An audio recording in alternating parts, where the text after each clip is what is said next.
nós estamos hoje celebrando o dia em que se completa 170 anos do nascimento de Silvio Romero. E nada melhor você homenagear um intelectual do que no dia do seu aniversário, discutindo as ideias deste intelectual. Silvio Romero é, para nós, o fundador do culturalismo brasileiro. O culturalismo é uma forma de pensamento.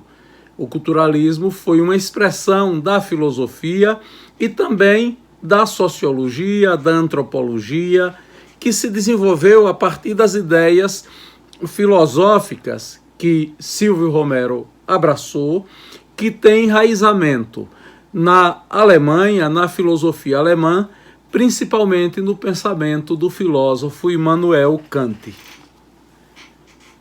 O culturalismo, aqui no Brasil, como apropriado por Silvio Romero, no século XIX, fez com que, ao lado do seu grande mestre e parceiro de estudos, seu grande inspirador, que foi Tobias Barreto, os dois juntos usassem esse conjunto de ideias e fundassem um dos movimentos mais importantes do pensamento brasileiro, que foi a chamada Escola do Recife.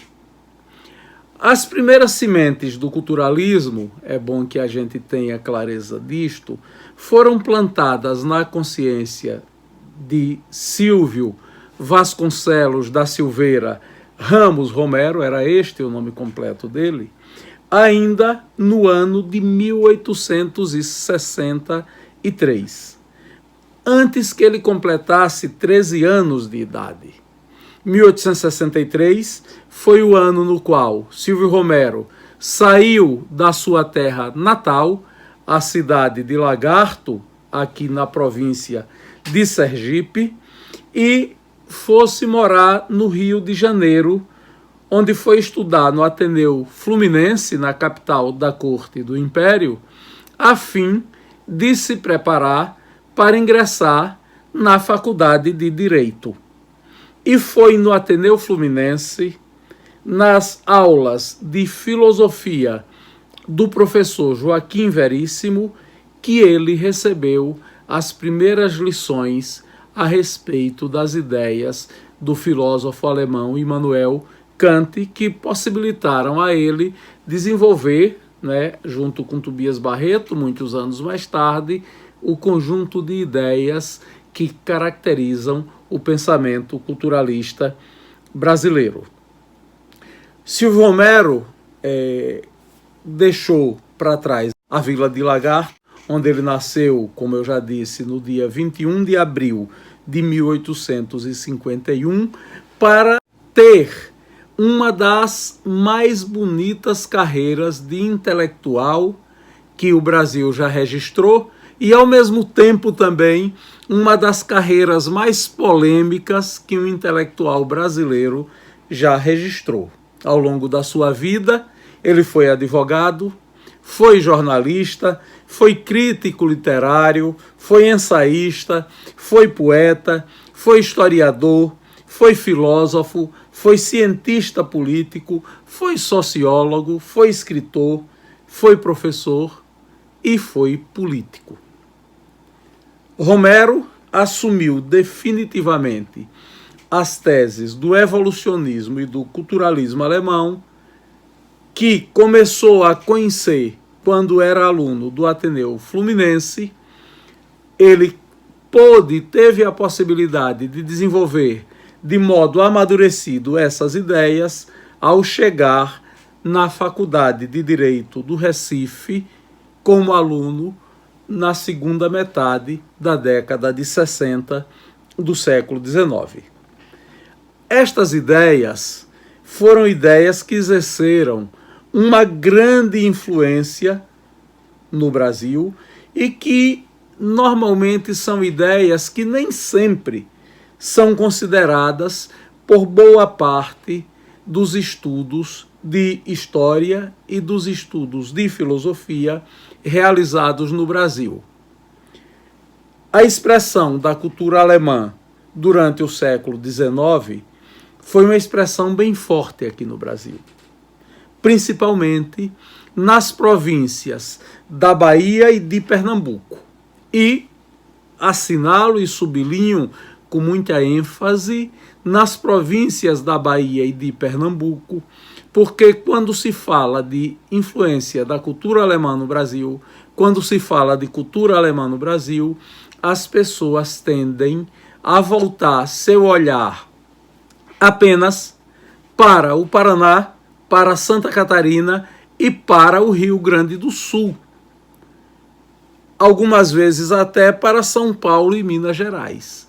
Mas esquecem de olhar a presença da cultura alemã no norte do Brasil, principalmente naquelas áreas que hoje correspondem à região Nordeste, acentuadamente a Bahia e Pernambuco. São ideias que, no final do século XIX, marcaram a vida brasileira.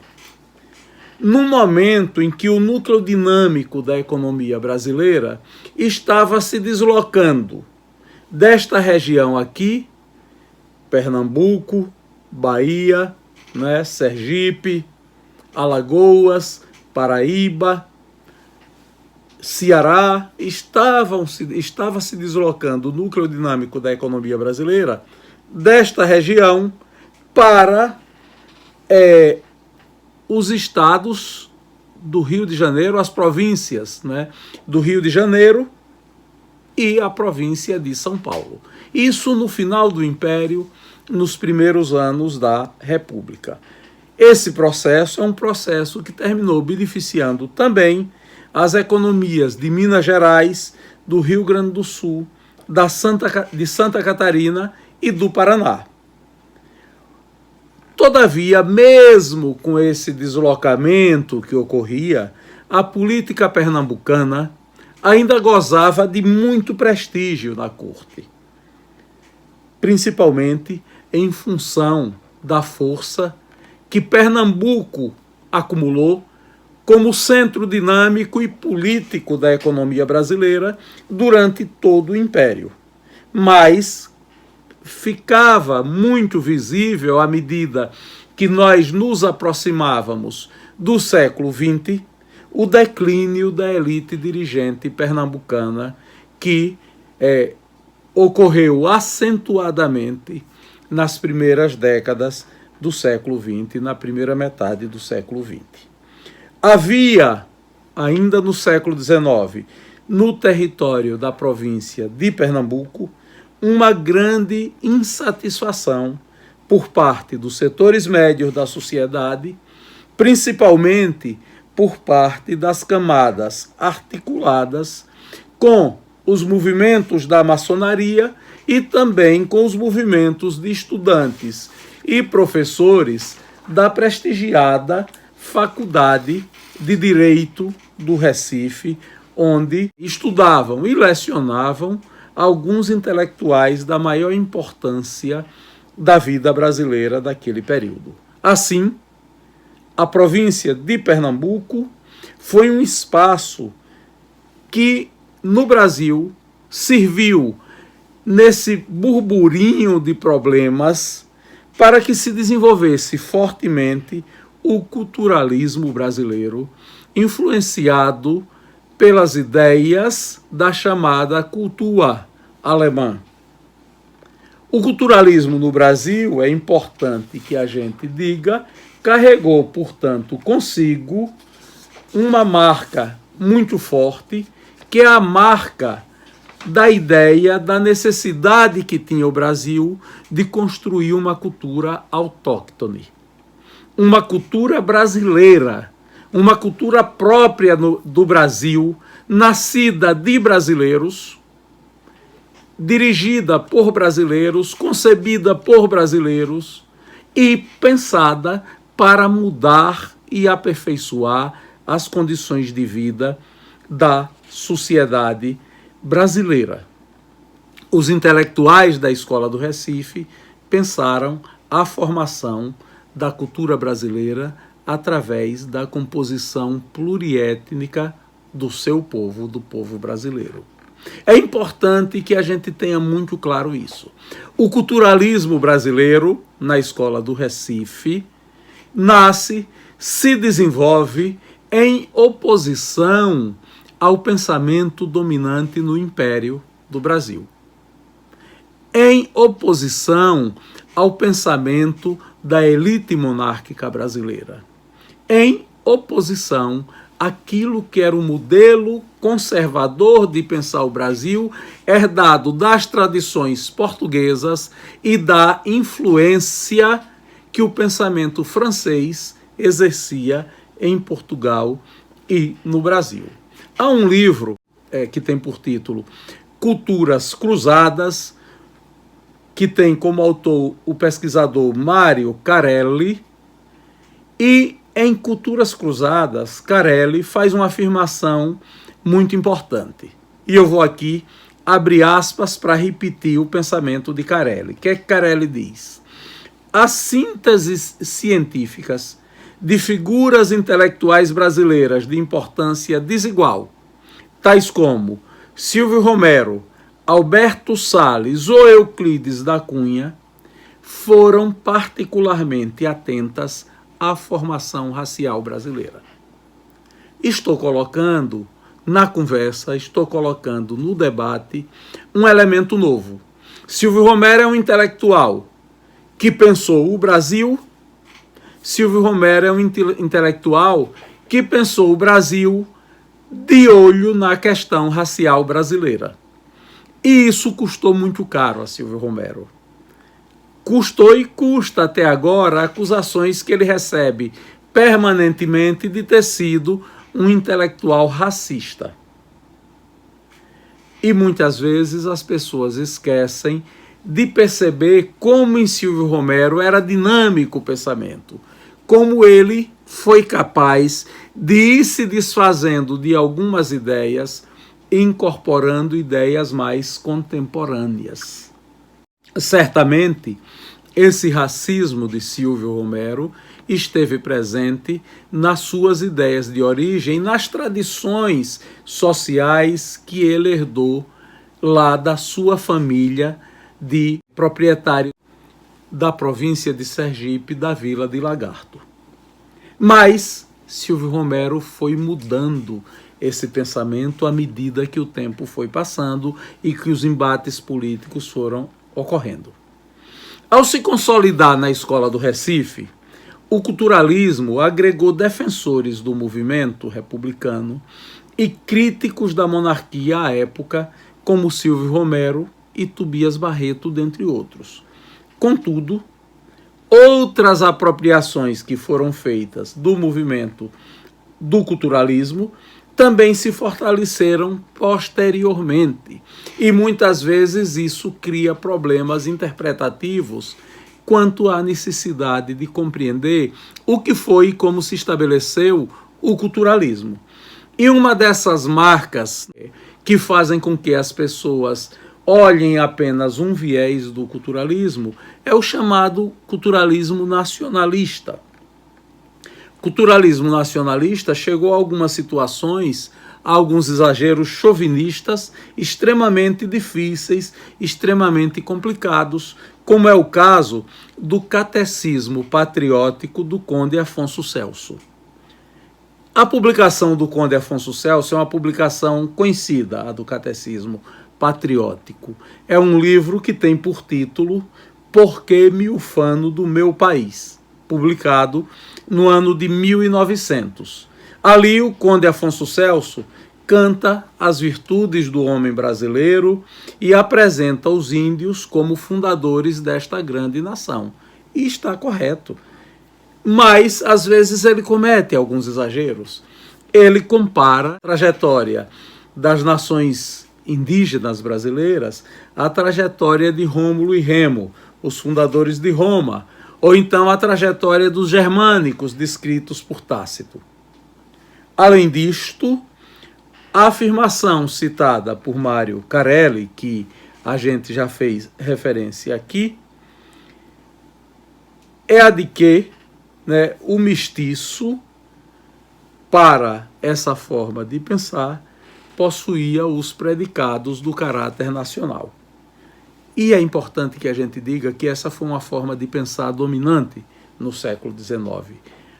A ideia da mestiçagem foi fortíssima e foi colocada em oposição ao pensamento escravista, o que nem sempre é observado, porque muitas vezes a gente faz apropriação das ideias, a gente faz apropriação das formas de pensar na história, deslocando essas formas de pensar do seu contexto. E o discurso da mestiçagem muitas vezes serviu para combater o discurso da escravidão.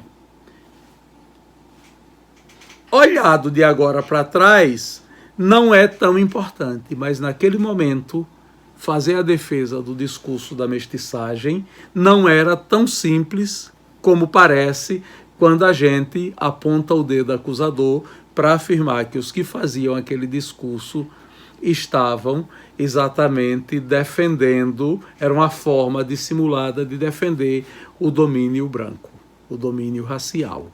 Não é? Então é importante que a gente tenha clareza desses contextos e coloque as questões nesse contexto. Né? Vale registrar que ideias como a do culturalismo nacionalista do conde Afonso Celso serviu para diferentes apropriações.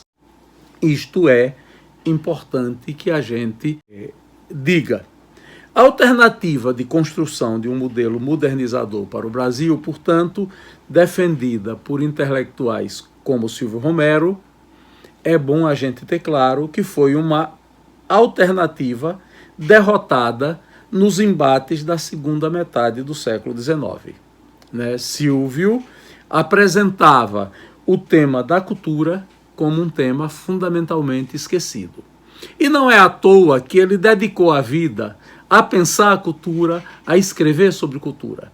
Foi assim quando ele publicou A Filosofia no Brasil, foi assim quando ele publicou A História da Literatura Brasileira, foi assim quando ele valorizou a poesia popular, e é importante que a gente diga que o primeiro grande intelectual brasileiro a valorizar a poesia popular foi rigorosamente Silvio Romero, que elevou a poesia popular à condição de literatura, de grande literatura, valorizou os autos populares e as manifestações populares que na infância ele aprendeu a acompanhar as festas, as manifestações, as celebrações do povo na Vila do Lagarto. E tudo isso ele elevou à condição de literatura na sua história da literatura brasileira. Romero, na verdade, buscou chamar a atenção para a necessidade que havia de manter tensionado o debate acerca da cultura. Porque ao tensionar o debate acerca da cultura, ele, no entendimento dele, estava tensionando as questões que diziam respeito aos problemas da identidade do povo brasileiro e da formação de uma cultura brasileira oriunda da organização da vida do povo brasileiro. Ou seja, Silvio Romero possuía a plena consciência dos rumos que o Brasil deveria tomar para ser uma sociedade moderna, para se organizar como uma sociedade moderna. Todavia, ele não conseguiu fazer com que tal consciência resultasse necessariamente na direção política que pretendeu dar, pelas dificuldades que teve de chegar ao poder. Ele foi político e tentou várias vezes chegar ao poder ao lado do seu grupo. Na verdade, o pensamento de Silvio Romero é um pensamento que nos interessa, dentre outras razões, porque tal pensamento é expressão de um tipo original de pensamento presente nos embates que ocorreram no Brasil do século XIX. É importante que a gente não esqueça disto. As ideias de Silvio Romero, deste modo, constituíram o núcleo da chamada Escola do Recife, para e passo ao conjunto de ideias propagadas por Tobias Barreto. Ou seja, estou dizendo, o núcleo central das ideias, da forma de pensar, daquele movimento que saiu da Faculdade de Direito do Recife, ficou conhecido na filosofia brasileira como Escola do Recife, são ideias que foram sistematizadas por Tobias Barreto e Silvio Romero. São ideias, tanto Tobias Barreto como Silvio, são expressões do movimento que se consolidou na segunda metade do século XX na Faculdade de Direito Pernambucana. E aquele movimento não foi pouca coisa. Foi um movimento articulador de um debate amplo, de um debate livre de ideias no Brasil, que buscou abrir o pensamento brasileiro para correntes filosóficas que tinham pouca penetração no país, onde naquele período do século XIX o pensamento era dominado por ideias extremamente conservadoras, herdadas de Portugal e herdadas também do pensamento francês. A liderança intelectual de Tobias Barreto, portanto, conseguiu reunir em torno deste movimento da Escola do Recife nomes como Arthur Orlando, Clóvis Bevilacqua, Fausto Cardoso, Castro Alves, Celso de Magalhães, Vitoriano Palhares, Araripe Júnior, Capistrano de Abreu, Franklin Távora, Carneiro Vilela, Inglês de Souza, Domingos Olímpio, Luiz Guimarães, Plínio de Almeida, Santa Helena Magno e Souza Pinto, além da figura de Silvio Romero, que viria a ser, ao lado de Tobias Barreto, o grande divulgador das ideias do grupo. E que mesmo após a morte de Tobias Barreto, continuou a divulgar as ideias desse grupo. Importante a gente ter consciência de que este culturalismo assumido por Silvio Romero defendia ideias materialistas. Cimentou aquele pensamento, o conjunto de ideias materialistas e as posições anticlericais que eles assumiram, fazendo com que eles se transformassem numa espécie de missionários da ciência. Portanto, aquela fase da vida na qual Silvio Romero e Tobias Barreto articularam esse modo de pensar, tinha como seiva um espírito crítico muito acentuado. Crítico do modo como se organizava a economia brasileira da época, crítico do modo como se organizava o pensamento brasileiro, crítico da política brasileira comandada pela monarquia. Eles propunham uma visão de modernidade, que buscava consolidar a eliminação daquilo que eles afirmavam ser o prolongamento incômodo do dogmatismo do passado. Eles achavam que aquele pensamento dogmático que chegou aqui a partir da influência portuguesa não atendia mais às necessidades de organização da sociedade brasileira e era necessário superá-los, porque eles não tinham mais nenhuma correspondência com os imperativos oitocentistas. Era um pensamento, diziam eles, fundado numa concepção metafísica de homem e de mundo que não podia mais dar resposta às necessidades que o Brasil tinha no século XIX.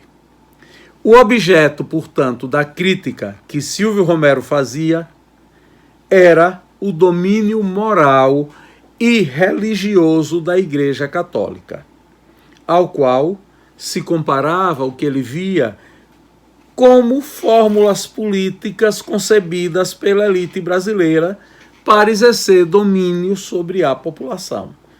Tanto Silvio Romero quanto Tobias Barreto advogavam que a única possibilidade de mudar a realidade do Brasil no século XIX era o livre exercício das ideias.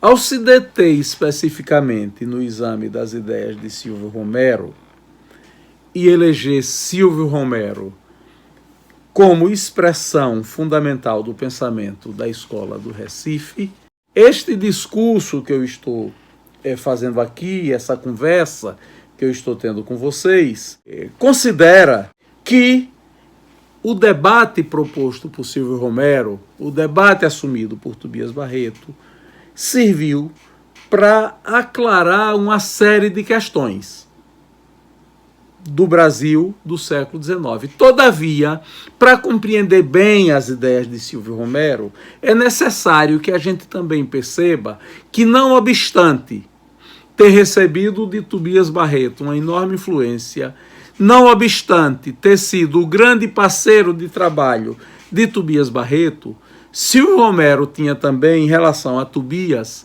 muitas divergências. Tinham pontos de vista em comum. A maior parte das ideias deles eram ideias com as quais ambos comungavam, mas havia ideias nas quais eles divergiam. Silvio Rabelo fez um levantamento das ideias concordantes e das ideias divergentes. Eu vou apanhar de Silvio Rabelo aqui um pouco das ideias nas quais eles divergiam.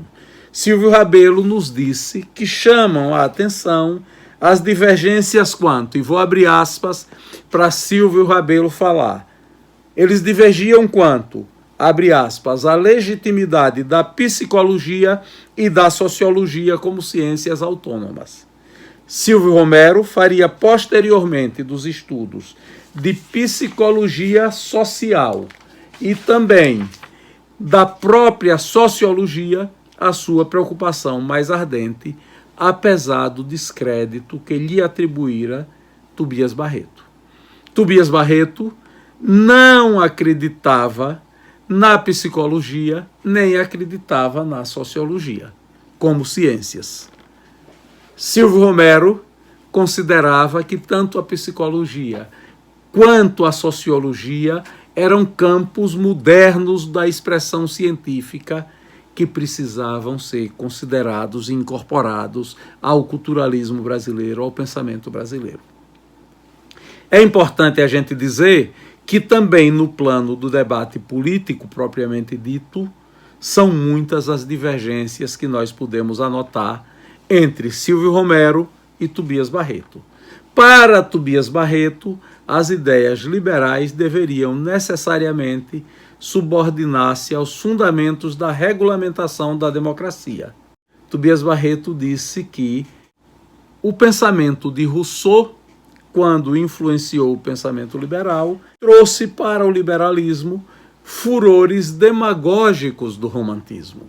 Ele disse que o pensamento liberal deveria se libertar do romantismo de Rousseau.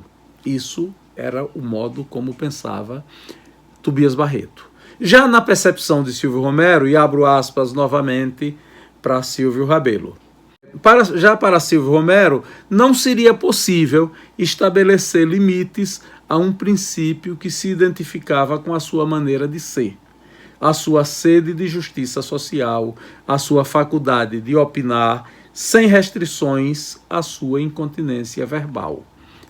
Silvio Romero estava nos dizendo, olha, se nós queremos pregar as ideias de liberdade, essas ideias não podem se subordinar a regras constitucionais estabelecidas por alguns homens. Ou seja, se aproximava quase de um pensamento anárquico.